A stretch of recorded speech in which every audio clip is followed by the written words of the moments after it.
Hello and welcome on the Watches TV, welcome on the Watches Club here in the old town of Geneva, where we have the pleasure today of hosting Mr. Gaël Petermann and Mr. Florian Bédat, two young watchmakers that are coming with a new timepiece. Well, it's actually not totally new, but it's a serious evolution of a piece that was introduced a year ago. So could you just explain us a little bit, because I mean, I did mention that you are young, but you are already quite experienced, and can you tell us a little bit more about your background? Well, we first met at the Watchmaking School of Geneva, and after the school we did 4 years there. And then I went directly to Harry Winston for 2.5 years when I worked for a small complication and casing department. For me, after school I went directly to Langenzone in Germany, and I worked 3 years there. I worked in a small complication like Lange 1 and stuff like that. Then perpetual calendar department and chronograph department. I called Florian and said, hey, you know, we have some empty place in Langenzone. He came to join us in Langenzone in 2014. Yeah, I did two years there, where I worked in a small atelier where we did everything from A to Z except encasing for a small complication also. And I really learned a lot there. It was very impressive, the work we could do there. We worked together 6 months in Germany, then I came back to Switzerland at Anderson Genève workshop, where I became independent. I started working with Christie's to service or restore old watches. And in 2017, Florian came back from Germany, and we wanted to open our own workshop in Renan. And 1 year after that, we had a project with Dominique Renaud. We had him with his project, and he developed the Deadbeat Seconde for us. Quite a nice roundup experience before launching this new timepiece. So tell us a little bit why you went down that route of going with a Deadbeat Second. First, we wanted to make a simple watch, 3 hands watch, and we wanted something different. And the Deadbeat Second, we repaired some before, and we really liked it. But you know, every time you restore a watch, you say, this is just so beautiful. Why it's not in the new watch today? And we took some element for past years. We put in our watches. For example, Langenzone, they black polish every single steel part, and they don't do it anymore, but we say that's so beautiful, so we did it. But on the mechanical side, what is kind of the big challenge in developing a Deadbeat Second? We choose this system because it's very beautiful to put in the front of the watch when you turn it around. But the most challenge is to regulate it. For the prototyping, it was very difficult because everything is regulated by the deepness of the pallets, so we have to regulate, to check on the microscope, so it was very painful, but at the end when you see the result, the anchor moving, and you see really the mechanism in front of you, it was totally worth it. Yeah, so all in all, approximately how long did it take you to develop the mechanical aspect of the watch? It took 1 year. Oh, so that's quite fast. Yes, I don't know, I don't have experience in prototyping, but yeah, 1 year. Yeah, approximately, yeah.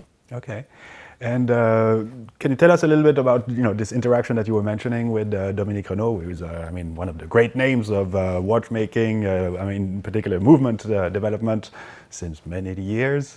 So how did that go between you two? We were in this workshop just to restore watches, and when we discussed with him, and he explained how he developed this escapement or this new movement, it just put dream in your head, you know. And when he came to us asking for help, because alone it was too difficult for him to release his new watch, we say, okay, we can maybe trade hours.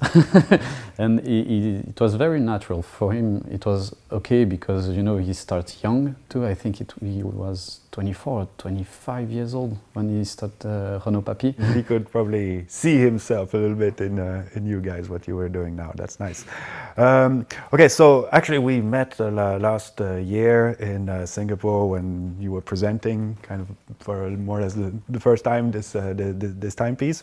And I remember that there were already a few comments about this watch, you know, that everybody said, oh, this is very nice on the back side, but on the front side maybe it could be a little bit refined. And this is what we're talking about today. So it's on the mechanical side, there's nothing new there, but it is indeed a new timepiece. So tell us a bit the motivation into redesigning it, and also a little bit of the processes of how this worked. Well, when we went to Singapore, we put so much energy in the movement because it's the new one and stuff like that. And when we had to make the dial, it was very like maybe too fast. So we came to Singapore with this, we said prototype dial now.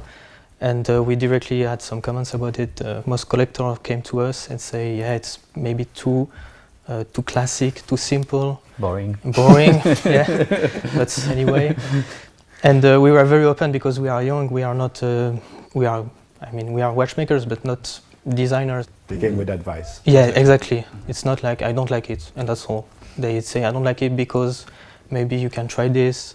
And we just, we talk together during this trip and we say, yeah, we have to definitely change something.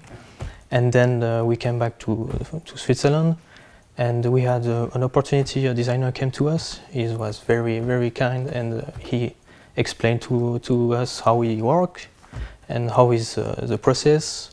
And he could make a new, brand image, brand style.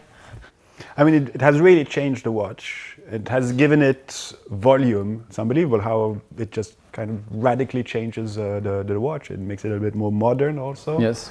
So you've shown it now already for a few people, and what have been the appreciations or the comments that you've received so far? There's the same reaction when they see the movement, like, wow, yeah, finally. So now on both sides they go, exactly. wow, okay. Yeah. So it was very, very nice expectation and nice comments we had. So we are very happy with the results. So this kind of constructive criticism has been, I mean, you were open to these ideas and you managed to integrate it. And so the designer that you work with, I mean, how much did you have to kind of guide him, or did he come with some ideas that, and this time you were also listening? At the beginning, we were not really open for open dial, and then we said, okay, we have to trust him. He's 25 years experience in design watches, and we say, okay, we are not open for that, but we'll see, why not? And then after that, he came back with 5 different design in this semi-open dial, and then we say, okay, could be something interesting, yeah, for sure. And then we began to work with Comblemine, and when we see it in real, we were like, okay, no, this is really good. So it was kind of a shock almost to rediscover your timepiece with this with this new dial, basically. Yes, exactly. Yeah, yeah he had the great idea to show up the rubies in the dial side, and when you see the new dial combining with the main plates and the rubies, it make a very good result.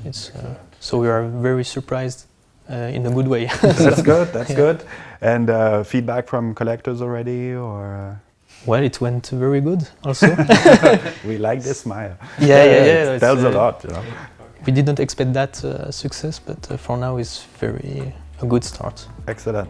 Well, this is great news, and I hope it will continue like this. We hope so. And then I guess you can still play around with a few variants of the dials in the future. But I mean, at least now we have a mature product, not only on the back side, but in front. It's coherent, and it's well, again, congratulations. Thank you very much. Best of luck to you.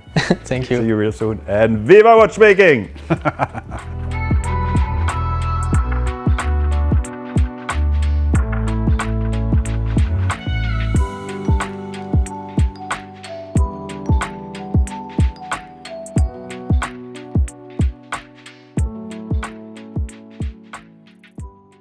Viva Viva Watchmaking. Watchmaking.